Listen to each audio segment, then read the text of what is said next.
Akash institute of Sitapur में medical व IIT JEE foundation कक्षा 6 से 12वीं तक के तथा उत्तीर्ण विद्यार्थियों के लिए अग्रणी कोचिंग संस्थान। Ground floor, penguin tower, Hardoi road, Sitapur. किसानों और भ्रष्टाचार के मुद्दे को जोर शोर से उठाने वाले राज्यपाल सत्यपाल मलिक अब हमारे बीच में नहीं रहे। नमस्कार, आप देख रहे हैं आई इंडिया और मैं हूं डॉक्टर पंकज सिंह गौर। भाजपा द्वारा नियुक्त राज्यपाल होकर भी सत्ता की आलोचना करने वाले सत्यपाल मलिक के निधन से राजनीतिक गलियारों और किसानों में शोक की लहर दौड़ गई। जुलाई 1946 में उत्तर प्रदेश के बागपत के किसवाड़ा गांव में जन्मे सत्यपाल मलिक का मंगलवार को दिल्ली में निधन हो गया। 79 वर्षीय सत्यपाल मलिक ने दिल्ली के राम मनोहर लोहिया अस्पताल में अंतिम सांस ली। सत्यपाल मलिक उन राज्यपालों में से राज्यपाल रहे जिन्होंने सत्ता में रहकर भी जनता के हितों की वकालत की। पूर्व राज्यपाल सत्यपाल मलिक के निधन की खबर से उनके पैतृक गांव हिसावदा में शोक की लहर छा गई। गांव में राज्यपाल मलिक की 300 साल पुरानी हवेली आज भी मौजूद है। आगे हम उनकी पारिवारिक पृष्ठभूमि की भी जानकारी देंगे, लेकिन उससे पहले आइए जानते हैं उनके राजनीतिक सफर के साथ ही उनकी उस बेबाक शैली पर जिसकी चर्चा एक बार फिर ताजा हो गई है।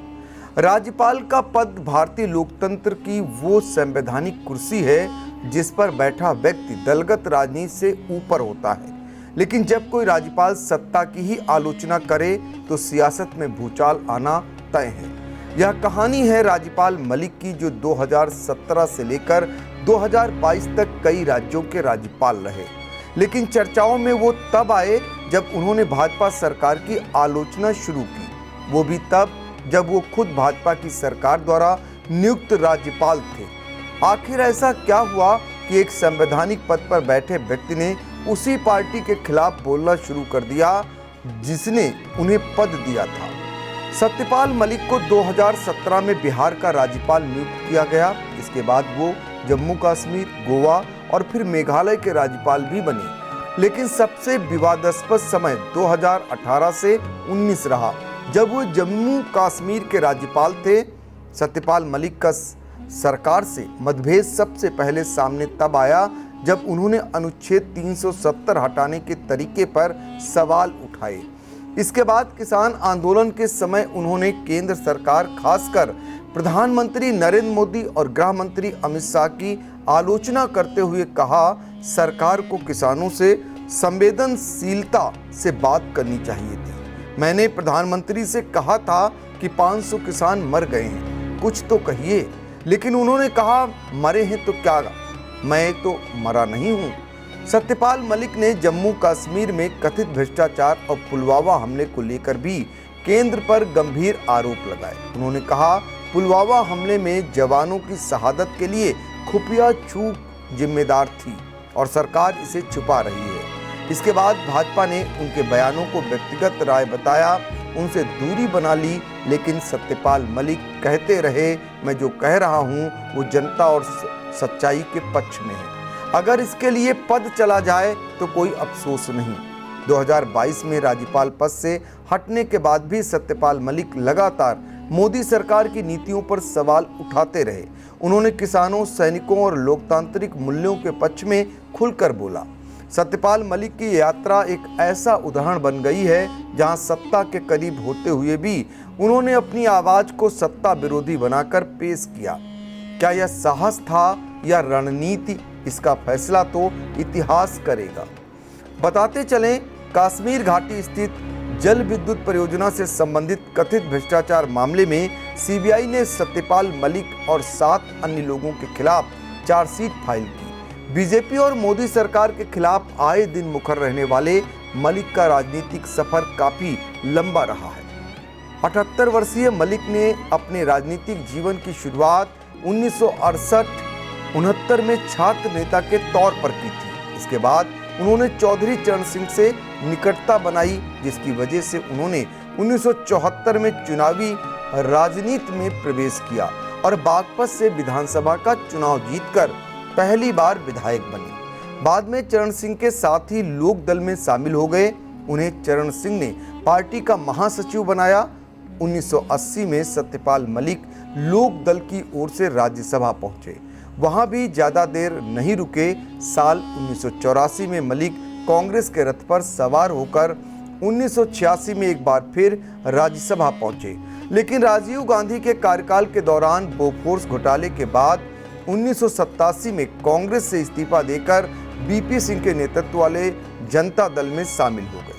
1989 में वो जनता दल के टिकट पर अलीगढ़ लोकसभा से चुनाव जीतकर संसदीय मामलों और पर्यटन के लिए केंद्रीय राज्य मंत्री के रूप में शपथ ली। साल 2004 में सत्यपाल मलिक अटल बिहारी के नेतृत्व वाली भाजपा में शामिल हो गए।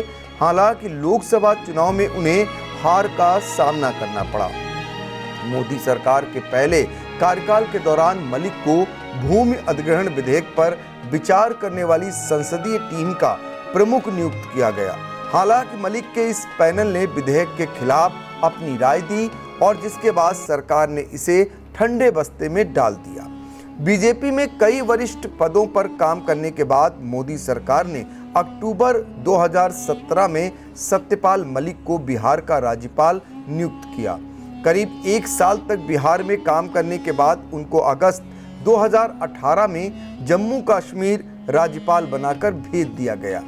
उनके जम्मू कश्मीर कार्यकाल के दौरान ही मोदी सरकार ने अनुच्छेद 370 को समाप्त कर दिया था। हालांकि मलिक को नवंबर 2019 में कश्मीर से हटाकर गोवा और फिर मेघालय का राज्यपाल बना दिया गया। ऐसा माना जाता है कि सरकार के इस फैसलों के बाद मलिक परेशान हो गए थे और खुद को जाट नेता के रूप में पुनर्जीवित करने के बारे में सोचने लगे थे। लेकिन उनके राजनीतिक सहयोगियों का कहना है कि मलिक हमेशा से ही मुखर रहे हैं। यहाँ तक कि एक सक्रिय राजनीतिक के रूप में भी उन्होंने इसी तरह काम किया है। बिहार के राज्यपाल के रूप में जिस पद पर मलिक ने 2017 में कार्यकाल संभाला था, उस समय उन्होंने राज्य के सभी राजनेताओं पर बीएड कॉलेजों के मालिक होने का आरोप लगाया था। उस समय बिहार में बीजेपी जदयू गठबंधन का शासन था।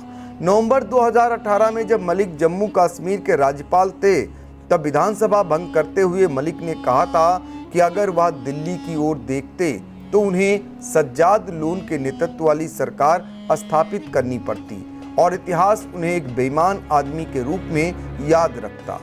मेघालय के राज्यपाल रहते हुए मलिक ने कश्मीर जल विद्युत परियोजना में भ्रष्टाचार का दावा किया था और इसके बाद उन्होंने यह भी कहा था कि केंद्र सरकार पुलवामा हमले में जवाबदेही तय करने में विफल रही है।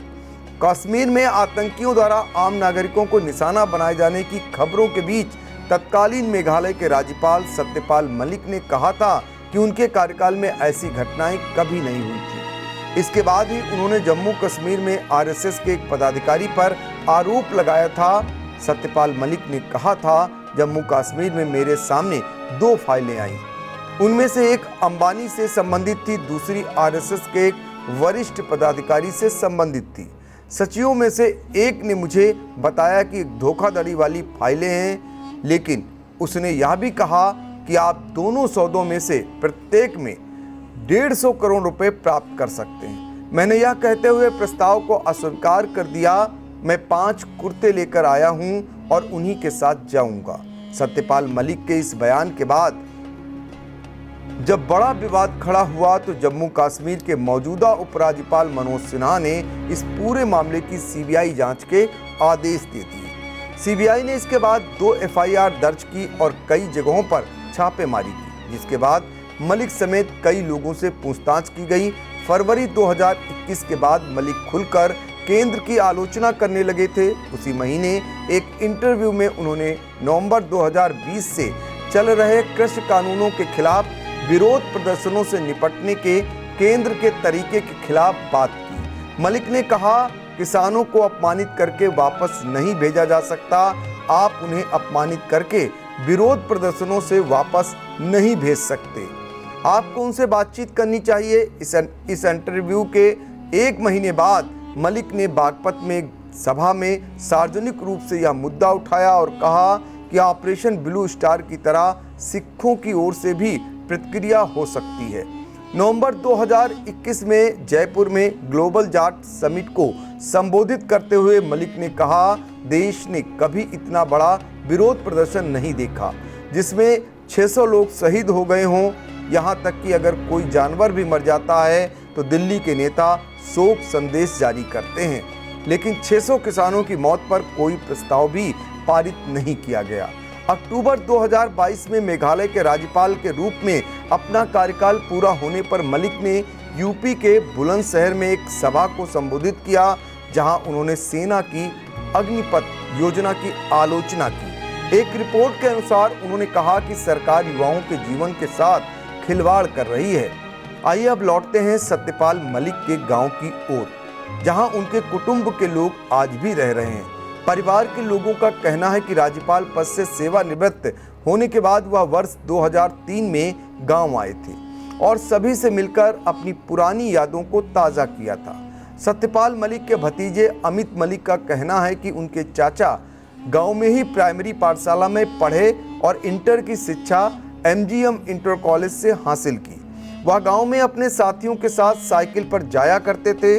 12वीं पास करने के बाद ग्रेजुएशन की पढ़ाई मेरठ कॉलेज से पूरी की। भतीजे मनीष का कहना है कि सत्यपाल मलिक अपने माता पिता की इकलौती संतान थे। इस बात से परिजन भी पूरी तरह वाकिफ हैं कि उन्होंने गलत का कभी साथ नहीं दिया और न ही कभी अपने गांव को भूले। बहरहाल राजनीति में अक्सर लोग पद के साथ खामोशी खरीद लेते हैं, लेकिन सत्यपाल मलिक उन इने गुने लोगों में से हैं जिन्होंने पद से ऊपर जनहित को रखा। सत्ता के सबसे नजदीक रहकर उसी सत्ता के खिलाफ सवाल उठाना आसान नहीं होता, लेकिन सत्यपाल मलिक ने यह जोखिम लिया। चाहे पुलवामा हमला हो या किसान आंदोलन, उन्होंने हर मोर्चे पर अपने विचार खुलकर रखे। आज वो हम सब के बीच नहीं हैं, लेकिन उनकी आवाज़ अब भी चर्चा के केंद्र में है। इतिहास उन्हें किस रूप में याद रखेगा यह तो भविष्य के पन्ने तय करेंगे, मगर इतना तय है उन्होंने चुप रह जाने के बजाय बोलने का साहस चुना। Sai Sanjeevani hospital, station road, Sitapur. Sitapur का पहला मल्टी स्पेशलिटी हॉस्पिटल, जहां आपको जनरल फिजिशियन, हड्डी रोग, स्त्री रोग, जनरल सर्जरी, नाक कान गला और न्यूरो के डॉक्टर उपलब्ध हैं।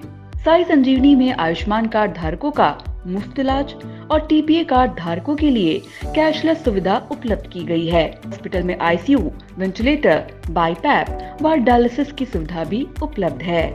Sai Sanjeevani hospital, station road, Sitapur.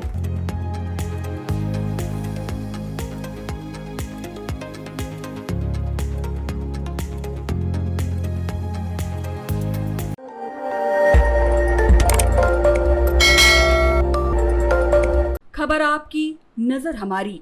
देखते रहिए आई इंडिया।